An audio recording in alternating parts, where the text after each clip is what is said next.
Aim right, achieve big at KR Mangalam University. सबसे पहले बात पड़ोसी मुल्क पाकिस्तान की, जहां पर बलूच लिबरेशन आर्मी ने पाकिस्तान के आवाम की नींद में खलल डाल दिया है। पाकिस्तान से आजादी की मांग लगातार तेज हो गई है। बीएलए ने हाल के दिनों में इतने हमले किए हैं कि आसिम मुनीर की आर्मी को अब बलूच के अंदर एंटर करने से डर लगने लगा है। बलोच लड़ाके पंजाब से आने वाले लोगों को भी जमकर टारगेट कर रहे हैं। उनका आरोप है कि पंजाबी बलूचिस्तान में आकर पाकिस्तानी फौज के लिए जासूसी करते हैं। बलूचिस्तान बस अटैक से जुड़ी हुई इस वक्त एक और बड़ी खबर आ रही है। पाकिस्तानी आर्मी के खिलाफ ऑपरेशन बम लॉन्च कर दिया गया है। बलोच लड़ाकों ने ऑपरेशन बम लॉन्च किया है। आजादी मिलने तक आर्मी के खिलाफ जारी रहेगा यह ऑपरेशन। बीएलए की तरफ से बयान आया है, सेना की कार्रवाई के जवाब में यह हमला किया है। आपको बता दें, बलूचिस्तान में जासूसी कर रहे हैं पंजाबी, यह आरोप लगाया है और यह ऑपरेशन बम लॉन्च किया है।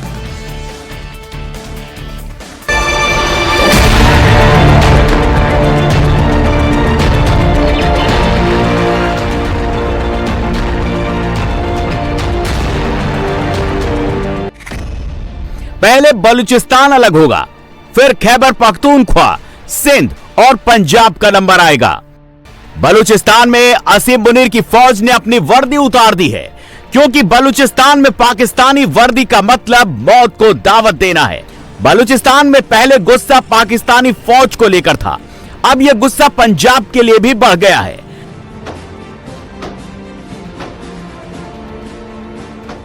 बलूचिस्तान में पंजाबियों का आईडी कार्ड चेक कर उनको मारा जा रहा है। जनवरी से जून 2025 के बीच बलूच लिबरेशन आर्मी ने बलूचिस्तान में कुल 285 हमले किए। इन ऑपरेशंस में 122 विस्फोटक और 10 स्पेशल ऑपरेशन चलाए गए। इन ऑपरेशनों में 122 विस्फोट और 10 स्पेशल ऑपरेशन चलाए गए। इनमें 3 फिदाइन स्टाइल के आत्मघाती मिशन थे।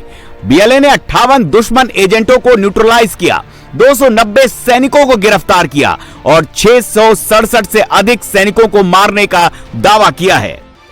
पाकिस्तान की सरकार और फौज में पंजाबियों का दबदबा है। सबसे बुरा हाल बलूचिस्तान का है। सबसे ज्यादा संसाधन वाला स्टेट, सबसे अधिक कंगाल है। लेकिन अब बीएलए ने पाकिस्तान में आजादी का ऐलान कर दिया है। उन्होंने साफ कर दिया है कि पाकिस्तानी आर्मी पर तब तक हमले होते रहेंगे जब तक बलूचिस्तान की आजादी की डिमांड वो मान नहीं लेते।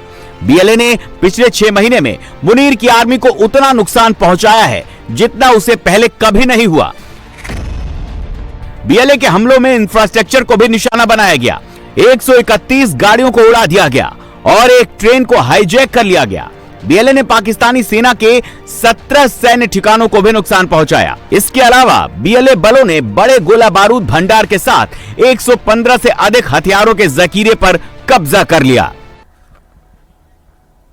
तो आपको बता दें कि किस तरह से बलूच लिबरेशन आर्मी ने पाकिस्तान की फौज के लिए मुसीबत का सबब डाला हुआ है। लगातार बलोच अपने लिए अलग मुल्क की मांग कर रहा है। आजादी की लड़ाई में इस वक्त हालात ये हो गए हैं कि वो पाकिस्तानी आर्मी को बलूचिस्तान में घुसने नहीं दे रहे हैं और अगर कोई घुसने की हिमाकत करता है तो उनको टारगेट किया जाता है और उन पर हमले किए जाते हैं। और बाकायदा मुनीर का नाम लेके ये कहा जाता है कि जाओ अपने जनरल को जाकर कह दो कि हम उसे जूते की नोक पर रखते हैं। और अब हालात ये हो गए हैं कि सिर्फ पाकिस्तानी आर्मी नहीं, क्योंकि कहीं ना कहीं बलूच हो या फिर पूरा पाकिस्तान हो, वो मानते हैं कि पाकिस्तान को सही में अगर कुछ चला रहा है तो वो पंजाब प्रांत है। तो वहां के लोगों को भी वो टारगेट कर रहे हैं जासूसी के आरोप में। कर दिए हैं। उनका मैसेज सीधा आसिम मुनीर के लिए है कि अगर बलूचों को उनका हक नहीं मिलेगा तो बलूचिस्तान में पंजाबियों और सिंध में रहने वालों की इजाजत नहीं होगी। बलूचिस्तान में पहले पाकिस्तान की आर्मी दहशत में थी, अब पंजाब और सिंध के रहने वालों को भी डर लगने लगा है। और इसकी सबसे बड़ी वजह पाकिस्तान की सरकार और पाकिस्तानी आर्मी की पॉलिसी है, जिसमें बलूचों को सबसे निचले पायदान पर रखा गया है। बलूचिस्तान में बीएलए ने पंजाबियों पर अटैक करने के लिए वो दिन चुना जब आसिम मुनीर अपने कोर कमांडर्स के साथ बैठक कर रहा था।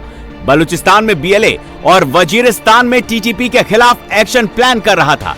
बीएलए ने मुनीर को सीधा चैलेंज किया है कि अगर उसकी आर्मी बीएलए लड़ाकों को मारेगी तो उसके लड़ाके पाकिस्तान की फौज को भी नहीं बख्शेंगे।